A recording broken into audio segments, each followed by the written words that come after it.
my game and my life. But honestly, being able to see what he did to Dylan for the first couple of years of his college career, it was pretty impressive.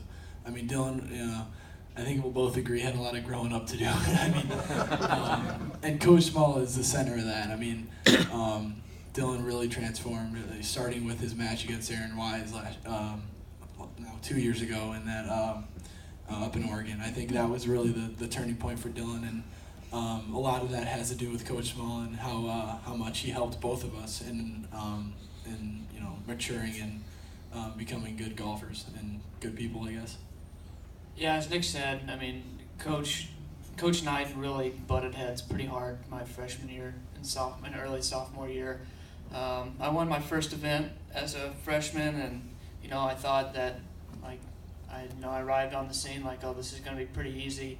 And after that, I didn't play very well at all. Kept shooting 75, 74, and it was not very good. Keeping on finishing in the 30th and stuff like that. And I finally looked at Coach and said, Coach, I need you to tell me what to do, and I'm going to do it, and I'm going to listen. And and now I'm sitting here today, and I've won numerous events, and I keep getting better and better, and my world ranking keeps getting better and better. And not only in golf, but he's helped me in life, try to map out and organize myself where I'm not so out there all the time, and I'm starting to come more into a straight line and figuring out everything in my life and planning stuff out and doing everything, especially after this the whole thing where I got diagnosed with ulcerative colitis this past month.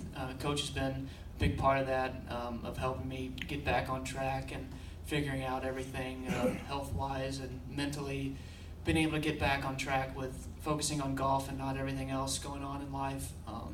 Nick's been also a big part of that.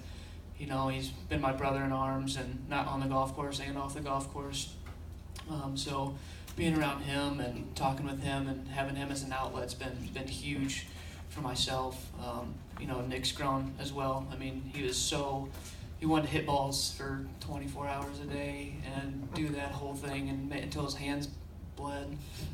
And I'm the guy that practiced for 45 minutes and left the facility, and Coach got frustrated. So we've both kind of drawn each other to a happy medium where he's not practicing as much, but it's still like 20 hours, and I'm until like an hour and a half. But I mean, we're getting closer and closer to where we need to be at. But yeah, just the growth that Coach shows in everyone's golf game and in life has been phenomenal. I mean, not only for myself and Nick, but for Dietrich and for Campbell and for all the guys he's had in his program.